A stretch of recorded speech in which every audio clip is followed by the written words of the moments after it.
नमस्कार, मैं डॉक्टर सचिन तिवारी, स्वामी विवेकानंद विश्वविद्यालय में professor and head department of history. आज विश्व में एक महामारी का दौर है। इस परिस्थितियों में आवश्यकता है छात्रों और अकादमिक लोगों के बीच ऑनलाइन टीचिंग का एक माध्यम है जिसमें हम तकनीक का उपयोग करते हुए छात्रों को संबोधित करते हैं और जो भी इस क्षेत्र से ज्ञान या लाभ लेना चाहते हैं तो सारे प्राध्यापकगण उसमें आगे आते हैं। आज इतिहास विभाग की ओर से मैं एक व्याख्यान दे रहा हूँ जिसका विषय है प्राचीन भारतीय इतिहास के स्रोत, sources of ancient Indian history. एक इतिहास के विद्यार्थी के रूप में जब व्यक्ति इतिहास पढ़ता है तो उसके मन में सहज एक प्रश्न उठता है कि जो इतिहास का लेखन हुआ है, जो पुस्तकें तैयार की गई हैं छात्रों के लिए, अकादमिक लोगों के लिए, उनका वास्तव में आधार है क्या और ये किन तथ्यों के आधार पर ये पुस्तकें लिखी जाती हैं। समाज में भी एक विषय रहता है, इतिहास को समान रूप से किस रूप में देखा जाए, क्या ये वैज्ञानिक है, क्या इसके पीछे कोई तथ्य है, तर्क है या विषय है। हमें हमेशा किसी विषय में जाने के समय दो चीज़ बहुत महत्वपूर्ण होती है। उस विषय के स्रोत क्या हैं, उस विषय का आधार क्या है, उस विषय के लेखन का आधार क्या है, और दूसरा उस विषय की प्रकृति क्या है। ये दो तत्वों को जब हम पकड़ते हैं तब हमें वो विषय का एक स्वरूप समझ में आता है जिसमें हम अध्ययन करते हैं।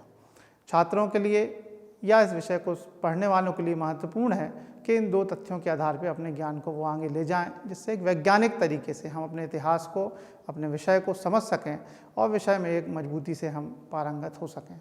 इस क्रम में जिस विषय को आज हम उठा रहे हैं वो महत्वपूर्ण है कि भारतीय इतिहास के स्रोत क्या हैं, प्राचीन जो भारतीय इतिहास के उसके स्रोत क्या हैं, जिसके आधार पर इस इतिहास का लेखन हुआ है जो हमारे सामने आज मौजूद अवस्था में उपलब्ध है।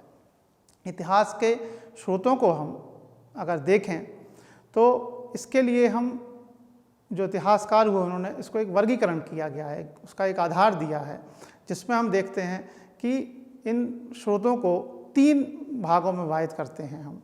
पहला पुरातात्विक स्रोत जिसे आर्कोलॉजिकल सोर्सेस कहते हैं, दूसरा साहित्यिक स्रोत जिसे लिटरेरी सोर्स कहते हैं, और तीसरा विदेशी यात्रियों के विवरण जिसे फॉरेन अकाउंट्स अपन कहते हैं। सबसे पहले हम बात करते हैं पुरातात्विक स्रोतों की। पुरातात्विक स्रोत हैं क्या? पुरातात्विक स्रोत वो हैं जो हमारे प्राचीन समय में विभिन्न माध्यमों से, खुदाई के माध्यम से, अन्वेषण के माध्यम से हमें मिले। इसको भी एक सब चीज़ का एक वैज्ञानिक वर्गीकरण किया गया है। इस स्रोतों को अगर हम वर्गीकरण के हिसाब से देखें तो सबसे पहला हमारा आता है अवशेष। अवशेष से मतलब है उत्खनन से निकले हुए वो भौतिक अवशेष जो हमको किसी 100 साल पहले या 200 साल वर्षों में पूर्व हमको खुदाई के दौरान या किसी निर्माण कार्य में या किसी योजना के तहत मिले हैं। दूसरा आता है अभिलेख, तीसरा आता है स्मारक और भवन, चौथा इसमें आता है सिक्के, पांचवें आते हैं मूर्तियाँ, छठवें आते हैं चित्र या शैल चित्र जो इसमें उल्लेखित हैं। इन 6 आधारों पे हम पुरातात्विक स्रोत के आधार को समझने की हम कोशिश करते हैं। इसमें भी जब हम पुरातात्विक स्रोत की बात करते हैं तो इसको भी हम 3 भागों में बांट सकते हैं। पहला महत्वपूर्ण है अभिलेख। अभिलेख वो हैं जो किसी प्राचीन समय में किसी राजा द्वारा, किसी सम्राट द्वारा, किसी शासक द्वारा कोई अपना राजाज्ञा, कोई आदेश, कोई दान पत्र दिया गया है, उसे अभिलेख कहते हैं। और इसमें जो सबसे महत्वपूर्ण है कि ये अभिलेख जो हैं वो उस समय के राजाज्ञा से उस समय के राज्य की परिस्थितियों का भी हमारे सामने चित्रण करते हैं। सबसे प्राचीन अभिलेख जो हम देखते हैं वो हैं अशोक, सम्राट अशोक के समय के अभिलेख जो हैं वो ब्राह्मी लिपि में हमारे सामने उत्खनन में आए और इसको ब्राह्मी लिपि से ही बहुत सारी भाषाओं का आगे ज्ञानवर्धन हुआ और विकास हुआ। अब प्रश्न ये है कि सम्राट अशोक का जो शासनकाल था उससे और इस अभिलेख जो वर्तमान में हम देख रहे हैं उसके बीच में क्या संबंध है। ये जो अभिलेख है ये 1837 में हमारे सामने आया और एक जॉन प्रिंसेप नामक विद्वान हुए जिन्होंने ब्राह्मी लिपि में अशोक के अभिलेख को पहचाना कि यह सम्राट अशोक से संबंधित है। इसका मतलब जो 2000 साल पहले की पुरानी घटना थी उसको प्रकाश में आने में आज से लगभग 200 वर्ष पूर्व की ही घटना हम मान सकते हैं। तो ये इसको समझने के लिए हम देख सकते हैं। दूसरा होते हैं अभिलेखों में निजी अभिलेख, जो किसी सम्राट द्वारा किसी विद्वान को, किसी प्रशासनिक अधिकारी को, किसी राजकवि को, किसी इतिहासकार को दान पत्र में दिए गए हैं। इस प्रकार से ये अभिलेखों से भी उस शासनकाल की हमको जानकारी प्राप्त होती है, जिसमें एक इसका हम उदाहरण से समझने की कोशिश करेंगे कि राजा भोज का एक ग्वालियर प्रशस्ति है, जिसमें उन्होंने एक किसी को ये दान पत्र दिया जिसमें शासन की जानकारी है। दूसरा कलिंगराज खारवेल का हाथी गुम्फा अभिलेख है, और तीसरा गौतम वल्लशी का नासिक अभिलेख है, और इसमें आता है रुद्रदामा का गिरनार अभिलेख। ये सारे अभिलेख अलग अलग समयों के हैं, अलग अलग कालों के हैं, और अलग अलग शासकों द्वारा अलग अलग व्यक्तियों को, अलग अधीनस्थ लोगों को या किसी उद्देश्य से लिखे गए हैं। ये अभिलेख उस समय की तात्कालिक परिस्थितियों का चित्रण आज के समय में करते हैं। जैसे स्कंदगुप्त का भित्ति स्तंभ अभिलेख है, ये स्कंदगुप्त के शासनकाल के संबंधित उसमें जो लेख लिए गए, तो हम ये समझ सकते हैं कि ये जो लेख है, ये लेख से उस समय की शासन व्यवस्था क्या थी, उस समय के प्रशासन व्यवस्था क्या थी, समाज क्या था, किस प्रकार से लोग कार्य करते थे, या किस प्रकार से शासन व्यवस्था संचालित होती थी। ये सारी चीज़ें इन अभिलेखों से हमारे सामने आती हैं।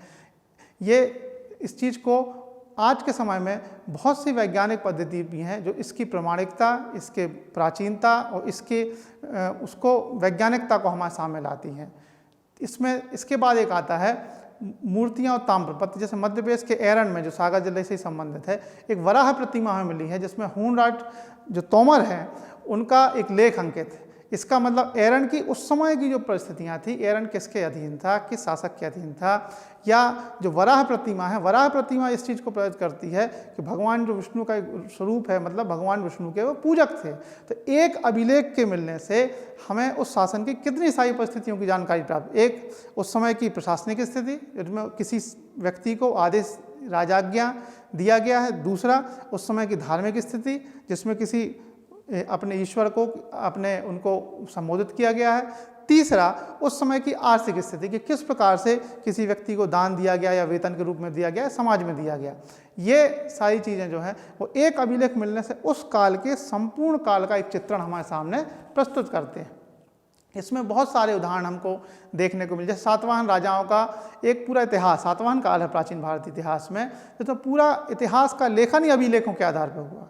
मतलब उसको हम इस प्रकार से समझें कि अगर हमें सातवाहन राजाओं के शासनकाल का पूरा प्रमाणिक और वैज्ञानिक अध्ययन करना है, तो जितने उस काल के अभिलेख थे उसके आधार पर लोगों ने उस काल का एक इतिहास का लेखन किया, और वो लेखन बाद में पुस्तकों के रूप में हुआ, जो छात्रों को आज एक माध्यम के रूप में हुआ। लेकिन इसके आधार में क्या है, तो जब तक छात्र रहे नहीं समझें कि इसके आधार में अभिलेख हैं जो प्रमाणिक है, उस समय की राजाज्ञा, उस समय की शासन व्यवस्था, उस समय की सामाजिक व्यवस्था, तो इससे छात्रों को ये समझने का एक माध्यम मिलता है कि हम कैसे इतिहास का वास्तविक लेखन हुआ है। तब वो प्रमाणिक रूप से कह सकते हैं कि हमने इतिहास को इस तरीके से पढ़ा है, ये उसका वैज्ञानिक आधार है, और उस पर हम एक समाज के अंदर, क्लास के अंदर या परीक्षाओं के माध्यम पर ठोस आधार को रख सकते हैं। इस कारण इन जो स्रोतों के विषय में जानकारी होना, उसके पीछे की घटनाओं की जानकारी होना हमारे लिए बहुत महत्वपूर्ण है। इसी क्रम में एक भारतीय सीमा लगी विदेश से प्राप्त एक हमारा एक अभिलेख है, जैसे एशिया माइनर के क्षेत्र कहलाता है, बोगजगुई नामक स्थान पे 1400 ईसा पूर्व का एक संधि पत्र मिला। अब आप ये देखिए, जो संधि पत्र है वो दो राजाओं के बीच की स्थिति को दर्शाता है। ये संधि पत्र जो है, इसमें 4 देवताओं के नाम हैं, मित्र, वरुण, इत और नात्स। अब इसका एक बहुत अद्भुत संबंध ये है कि जो हमारा वैदिक काल था उसमें वरुण, इंद्र, नात्स और मित्र की चर्चा की गई है, और इंद्र को उसमें एक प्रकार से ऋतु का देवता और वरुण को वायु का देवता दिया गया। और वो जो विदेशी अभिलेख है उसमें भी इन वरुण, मित्र और नात्स की चर्चा है। ये लगभग समकालिक परिस्थितियां हैं। इसका मतलब उस समय की जो समाज था, उस समय के जो लोग थे, उनकी नज़र में इंद्र, वरुण, मित्र और नात्स, इन देवताओं की पूजा होती थी। इनको प्रकृति का रक्षक माना जाता था। इनके माध्यम से वो अपने आप को सुरक्षित या इनको आराधना का एक माध्यम मानते थे। तो इसका मतलब उस समय के शासक धार्मिक थे, इन सारी परिस्थिति को ध्यान में रखते थे। इस कारण देवताओं का उल्लेख किया गया। इसमें अगर थोड़ा और हम आगे जाने की कोशिश करें तो हम ऋग्वेद में देखते हैं कि इंद्र के संबंध में 250 सूक्त सबसे ज़्यादा है, क्योंकि उसको ऋतु का या इस प्रकृति के संबंध में माना जाता है। वरुण को वायु का देवता के रूप में माना जाता है। तो ये एक संपर्क जो है, एक आपस में कोऑर्डिनेशन बना के ही, एक संबंध स्थापित करने के बाद ही इस इतिहास को एक प्रमाणिकता के साथ माना जाता है कि अगर 1400 ईसा पूर्व का ये अभिलेख है और हम वैदिक काल को मानते हैं कि वो 1500 ईसा पूर्व के बाद से भारत की उसमें आता है चिंतन में, तो ये आपस में इन देवताओं का प्रभाव था, समाज में प्रभाव था, लोग धार्मिक थे, उन परिस्थितियों में उनके आधार पूजा करते थे, उनकी पूजा की पद्धतियाँ क्या थी। तो एक अभिलेख मिलने से, एक शिलालेख मिलने से, एक पत्र मिलने से हमें उस समाज की पूरी एक सामाजिक संरचना, उस इतिहास का एक प्रमाणिक जानकारी हमारे सामने आता है। और इसमें जैसे हम बात जो कर रहे हैं, डॉक्टर एक भंडारकर हुए हैं महोदय, इन्होंने अभिलेखों के माध्यम से इतिहास लिखा है। जो जहाँ जहाँ अभिलेख मिले हैं उनके माध्यम से ही उन्होंने इतिहास लिखने का एक प्रमाणिक आधार बना है। और जिन जिन सम्राटों के विषय काल के संबंध में हमको मिले हैं जानकारी, वो अभिलेखों के हिसाब से उन्होंने अध्ययन किया है। इसमें एक और महत्वपूर्ण आते हैं सिक्के। सिक्के जो प्राचीन सिक्के हैं वो आहत सिक्के कहलाते हैं। इसमें किसी प्रकार के लेख नहीं होते, किसी प्रकार का एक जो सिक्का है वो हमें जानकारी के रूप में मिलता है। सर्वप्रथम इसमें अगर हम नॉलेज ज्ञान की दृष्टि से देखें तो जो सिक्के लिखवाने का कार्य है वो यवन शासकों ने किया। ऐसा मान्यता है कि यवन शासकों ने कार्य किया। और एक टाइम आया प्राचीन इतिहास में जो हिंद यूनानी सिक्के जो है, सर्वप्रथम सोने के सिक्के बनाने का हिंद यूनानी शासकों ने किया। अब अगर आप सिर्फ सिक्कों के आधार पर लेखन कार्य की बात करें तो हम देखते हैं कि एक सिक्के मिलने में क्या क्या चीज़ हमें मिलती। एक सिक्का आपको प्राप्त हुआ, उसमें किसी देवता का नाम है या किसी देवता का चित्र है, तो आप ये समझ सकते हैं उस समय में, उस समकाल में इस देवता की पूजा होती थी, इस देवता की मान्यता थी। दूसरा, उसमें कोई तिथि अंकित है, इसका मतलब है वो शासनकाल किस समय का शासनकाल है। तीसरा, हम ये देखते हैं कि उस सिक्के पे या किसी राजा की चित्र अंकित है, तो हम बता सकते हैं उस शासनकाल में, स्थिति में ये राजा उस समय शासन करता था।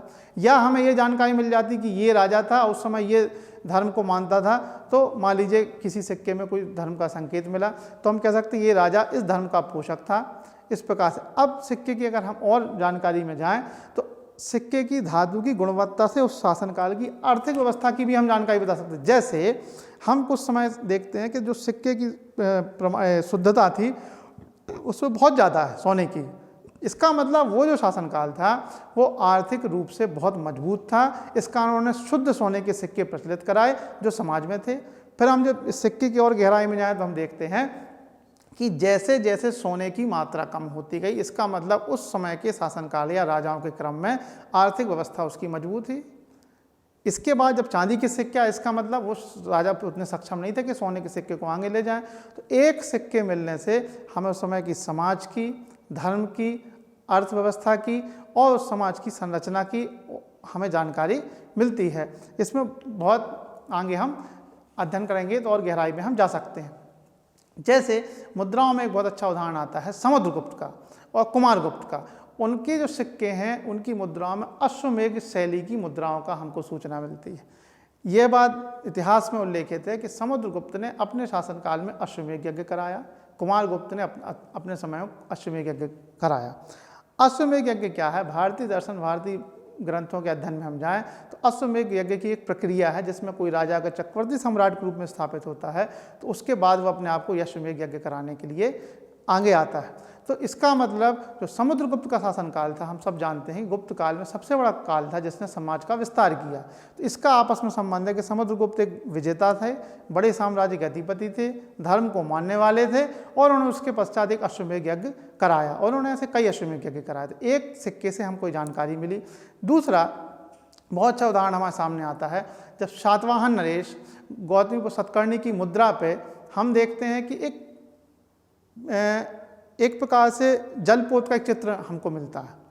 तो क्या जानकारी मिलती? इसका मतलब कि जो सातवाहन नरेश थे वो उन्होंने समुद्र देखा है या समुद्र के विजय की है या समुद्र में बहुत आगे तक गए हैं। इसका मतलब वो समुद्र से परिचित थे। तो एक सिक्के के इस संकेत से हम ये प्रमाणित रूप से कह सकते हैं कि उस समय के जो सातवाहन शासक थे वो समुद्र के संपर्क में थे या समुद्र के माध्यम से वो उन्हें यात्रा की है या उससे वो प्रभावित थे।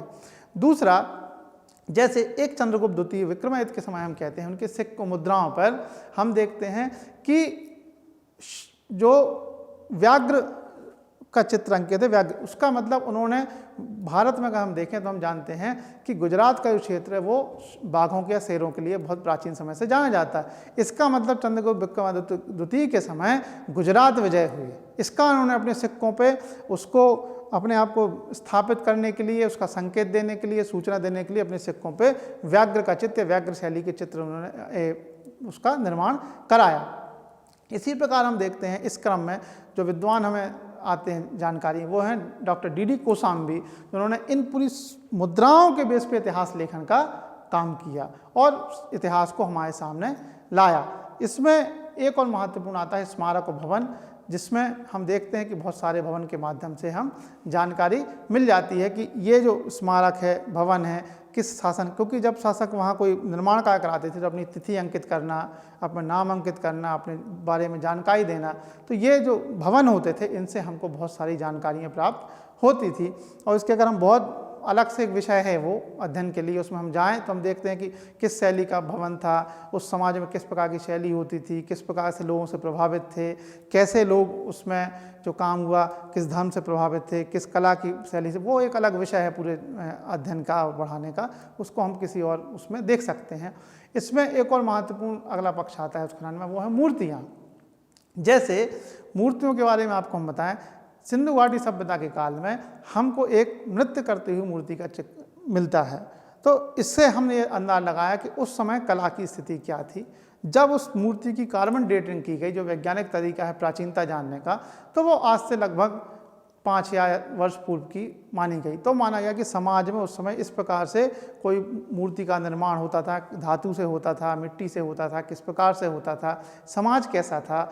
एक हमको कुछ मिलता है जिसमें एक महिला के गर्भ से पौधा निकल रहा है, इसका मतलब है कि जिस प्रकार से जो महिलाएं हैं वो आगे वंश को बढ़ाती हैं, उसी प्रकार से जो पौधे का भी आगे वंश बढ़ता है, वो क्रम रूप से हम आगे आते हैं। तो इस प्रकार जो मूर्तियों से है, मूर्तियों के विषय में पूरा लेखन हुआ है। हम सब जानते हैं मध्य प्रदेश के खजुराहो में ही मूर्तियों पर आधारित बहुत बड़ा कला संस्कृति से एक मंदिर बना है, और जिसके आधार पर कह सकते हैं कि समाज क्या था, धर्म क्या था। तो मूर्तियों के माध्यम से पूरा समाज का चित्रण अपने आप में आता है कि उस प्रकार की शासक की किस प्रकार से वो कला को संरक्षण देते थे, कलाकारों को संरक्षण देते थे, और समाज को एक मैसेज देने के लिए वो निर्माण कार्य वो करते थे। ये एक पक्ष हुआ जिसमें हम ये जान पाए कि किस प्रकार से पुरातत्व में, जिसमें इसी प्रकार एक और उदाहरण अगर हम दें अभिलेखों के आधार पर, तो सम्राट अशोक का शासनकाल अगर हम देखें तो उसके हिंदुस्तान के वर्तमान जो भारत का मानचित्र है उससे भी बड़े मानचित्र पर सम्राट अशोक का शासनकाल था, और उसका सबसे बड़ा प्रमाण है उनके अभिलेख। उनके अभिलेखों का अगर आप अध्ययन करो तो कंधार के क्षेत्र से लेके और दक्षिण में आपको नीचे तक उनके अभिलेखी प्रमाण मिलेंगे, और पूर्व कहाँ आप कलिंग से लेके और बोगजगुई से लेके और आप पश्चिम में जाओगे तो यहाँ सारे जोगम से लेके ये सारे देश में उनके अभिलेख मिले। इसका मतलब कि सम्राट अशोक का शासनकाल में इतने बड़े साम्राज्य में उन्होंने किया है, और इन अभिलेखों में उनकी राजाज्ञा, जनता को संबोधित करना, जनता को धर्म के प्रति जागरूक करना, धर्म के प्रति जागरूक करना, और वहाँ के शासन व्यवस्था को आदेश देना। इसका मतलब कि सम्राट अशोक के अभिलेखों के आधार पर ही सम्राट अशोक की पूरी प्रशासन व्यवस्था को हम समझ सकते हैं, और पूरी व्यवस्था को हम जान सकते हैं कितने बड़े क्षेत्र में सम्राट अशोक ने शासन स्थापित किया, एवं सम्राट अशोक ने किस प्रकार के शासन को संचालित किया, उसमें धर्म की क्या भूमिका थी, प्रशासक की क्या भूमिका थी, लोग आम जीवन कैसा था। उन पूरे अभिलेखों का अध्ययन करने के बाद आज हम सम्राट अशोक को एक विराट सम्राट के रूप में हम देखते हैं। इस प्रकार इसमें स्रोतों का एक जो महत्वपूर्ण पक्ष है पुरातत्विक अभिलेख, उसके माध्यम से हमने इतिहास को जानने का प्रयास किया है। आज के जो विषय में हम जो पुरातत्विक प्राचीन भारतीय इतिहास के स्रोत में जो पहला, अगर हम साहित्यिक स्रोतों के एक निष्कर्ष के बारे में देखें तो हम ये कह सकते हैं कि यह हमारी जानकारी के एक वैज्ञानिक आधार है। अब इसको दूसरे रूप में भी हम देखें तो इसको प्राइमरी सोर्स, प्राथमिक स्रोत के रूप में भी इतिहास में मान्यता है, चूँकि यह एक उसी अवस्था में विद्यमान है जिस अवस्था में वो था, जिस अवस्था में समय के शासकों ने लिखा है। और चूँकि वैज्ञानिक युग है, बहुत सारी चीज़ें विज्ञान के माध्यम से प्रूफ होती हैं, कार्बन डेटिंग मेथड से कोई ये नहीं कह सकता कि ये इसका कालक्रम में कोई उस पर प्रश्न नहीं लगा सकता है। तो इतिहास पढ़ने के लिए, इतिहास को समझने के लिए पुरातात्विक शोध सबसे महत्वपूर्ण माने जाते हैं, जिस पर किसी प्रकार का कोई संशय, किसी प्रकार कोई प्रश्न चिन्ह खड़ा नहीं होता है। और इसके लिए छात्रों के लिए अपने विषय में भी और समझने के लिए आवश्यकता है इतिहास में कि पुरातात्विक साइट पर जा सकते हैं, उनका आप अध्ययन कर सकते हैं, उनके लेख को समझ सकते हैं, जिसके आधार पर आपके ऐतिहासिक ज्ञान की वृद्धि होगी। इस क्रम में अब हम अगले जब इस विषय में आएंगे तो भारतीय इतिहास के स्रोतों में जो हम विषय लेंगे वो है साहित्यिक स्रोत, लिटरेरी सोर्स, जिसके आधार पर हम देखने का प्रयास करेंगे कि जो हमारा इतिहास लेखन, साहित्य लेखन हुआ है आज से कई हजारों वर्षों से, भारतीय जो परंपरा है उसमें किस प्रकार से वो स्रोत इतिहास के प्राचीन इतिहास को समझने में हमारे लिए भूमिका अदा करते हैं, लेखन में भूमिका अदा करते हैं, जो इतिहास के विद्यार्थियों के लिए निश्चित रूप से बहुत ज़्यादा लाभदायक होगा। धन्यवाद।